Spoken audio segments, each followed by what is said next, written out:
So you're in a meeting and you decide to contribute. You share your idea and crickets. Absolute silence. A moment later, somebody else shares the exact same idea and boom, the room gets it. They all love it. It makes absolute sense.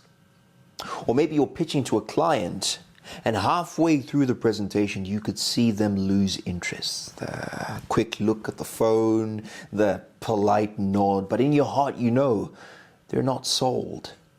Or what about the worst one of all? You're put on the spot and you have to say something that makes sense, but then your mind freezes. It's not that you don't know what you're talking about. No, you understand the concept. You're a master of the subject matter. It's just that when you have to articulate it, the words don't come out right. And what ends up happening is a spew of a confusing mashup that simply doesn't resonate with your listeners. If you've ever been any of these, don't despair. You've simply been taught to focus on what it is you say.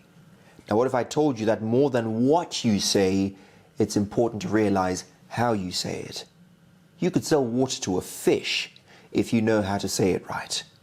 And today I'm going to show you exactly how you can grab people's attention, retain that attention, and make your words stick. I'm Cyril Jr. Dim. I support speakers, professionals, and leaders to master communication, but not just on stage, but in everyday conversations, the places that really matter. You see, I believe that in order to be good speakers, we need to be even better conversationalists. It's in the art of the conversation that we find absolute gems that forever transform the way we speak and communicate with others.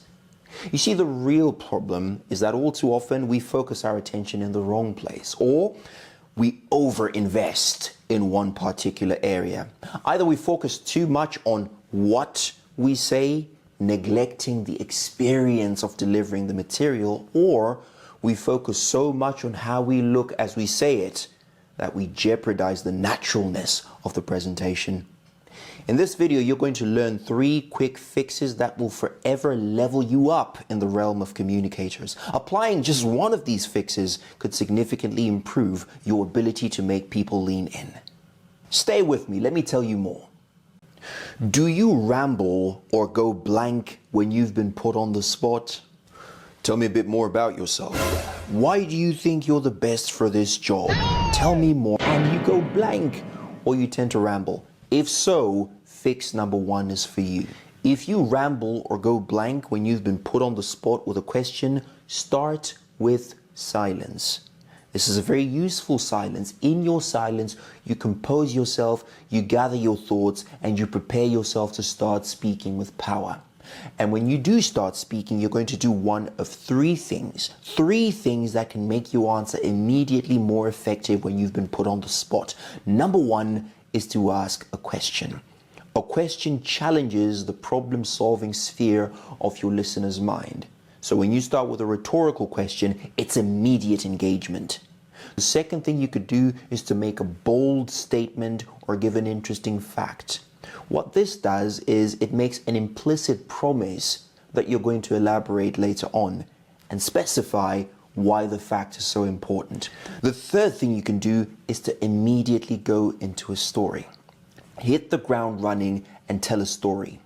You see, the thing with rambling or going blank is that you get a question and your immediate answer is to give the short form answers. Well, I'm very hard working. I went to school. I like the job and I'll do the job for less pay. That's not what you want to do. Tell me a bit more about yourself. Well, I grew up in is a story, and telling the story of your growing up immediately makes you more memorable. My favorite application of this is when they say, why do you think you're the best for this position? Again, the tendency is to want to say, I'm hardworking, I'm a fast learner, and to list all the qualities that make us special. What you're going to do to separate yourself from the pack is go into a story. And my favorite story when I'm asked why I'm the best for a position is a story of failure, because nobody has learned more than he who has failed. Why do you think you're the best for this position? Well, sir, I remember 3 years ago when I first got a similar position, I thought I knew everything there was to know about the industry and specifically about the position. Oh, was I in for a harsh lesson. It was barely 2 weeks in when I was supposed to do that, and I made a mistake that almost burnt down the company. I was very fortunate to have a good leader, a leader who saw this as an opportunity to teach me and to use me for more responsibilities later down the line. And I can certainly say that from that experience came a certain confidence within me that I carry down to this day. I'm happy to say that beyond that terrible experience, I've had X amount of similar projects that have taught me an immense amount about how to handle the responsibility correctly. I guess, sir, if it comes down to why I believe I'm the best for this position, it's because I've seen the good, the bad, and the ugly. And that prepares me to handle the responsibilities that come with this position. Boom, sold. You immediately become special. You find an opportunity to tell a story. So fix number 1, start with silence, breathe, compose yourself, and then immediately engage the listener's mind in one of 3 ways. Ask a question, give an interesting fact or a bold statement that promises you're going to elaborate later on, or head straight into a story. You do this, and all of a sudden your words are more targeted, concise, deliberate, reducing the tendency to ramble or otherwise go blank. Now for fix number 2, I'm going to refer you to 2 very interesting characters in cinematography. The first is Mr. Robot, portrayed by Rami Malek. Take a look. First time you came to me. I didn't exactly come to Krista. I was forced here, but I do like her. Hacking her was simple. Her password, Dylan2791. Favorite artist in the year in which she was born backwards. Though she's a psychologist, she's really bad at reading people, but I'm good at reading people. My secret, I look for the worst in them. The second is Dexter when he has his interior monologue. My dark passenger is like a trapped coal miner, always tapping, always letting me know it's still in there, still alive. I don't want it to be. I don't want it. But you're not a boy anymore. You sound like Hannah. Maybe she's right. Maybe the dark passenger is just a feeling. It can't be. Why? Because if there's no dark passenger, then I'm responsible. Now these characters are brought to life by exceptional acting talents. But I want you to think for a second how easy it would be to listen to a speech given by either one of these guys, say for 5 minutes, for 10 minutes, 15, 30. Could you imagine Mr. Robot telling you about cybersecurity and all the ways you need to protect your laptop so that it's less easy for him to hack into your computer, even though inevitably he'll find a way in? Or can you see yourself listening to Dexter in his interior monologue, going on at length about forensics and so forth? What's the lesson? Monotonous speech patterns are difficult to listen to at length. The more flat you are, the easier it is for the mind to tune out.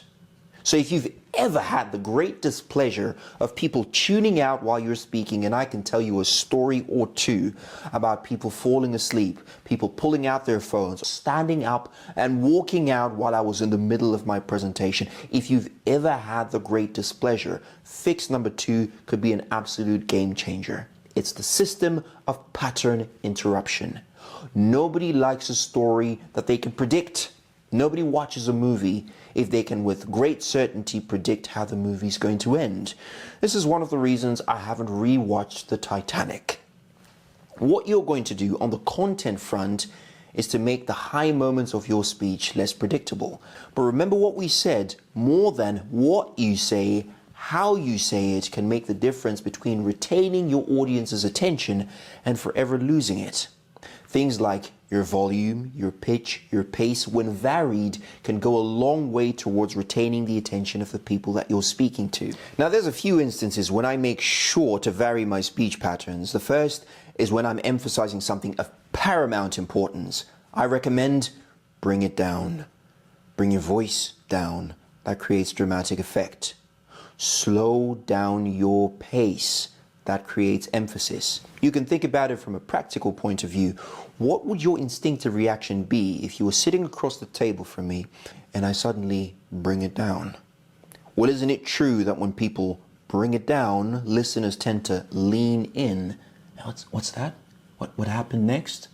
And isn't that what we want out of the audience? For them to lean in to our conversation. To achieve that, when you reach the emphatic moments of paramount importance, it cannot be missed what I'm about to say next. Bring it down. The volume for dramatic effect, the pace of speech to create emphasis. And the opposite is true. If you don't have as many a collection of vital details, but you want to convey the excitement of the moment, you could raise your voice. The pace with which you speak, it conveys a sense of excitement, and that excitement can be very contagious. What's the bottom line? People tune out because they get bored. To prevent that from happening, you want to keep changing the pattern with which things happen in your narrative and in your speech pattern. When that happens, the mind remains challenged, engaged, and it is less likely that people are going to wander off. Now, the third fix is what you're going to use to make anything you say memorable, to make your words live long beyond you said them. You see, the problem is, many times when we speak, we don't frame our material in ways that support retention. Now, the human mind, it needs help ever so often. And in order to make what you say more memorable, you're going to use the sticky message formula. It's a very simple 3-step approach that you can immediately start to apply. Step number 1 is to give a problem that people commonly relate to. When you give the problem as a starting point, you're making a promise. I'm going to solve this problem by the time I'm done speaking, so you best listen. Second thing you're going to do is give a solution, but it's not just about giving a thesis.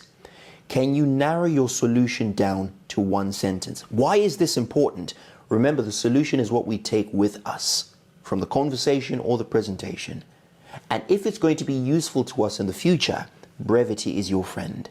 So can you give a simple, clear, memorable solution, packageable in just about one sentence? And the third step of the sticky message formula is to use a story or give an example of where the solution has been used to positive effect. I'll give you an example of how all of this can come together.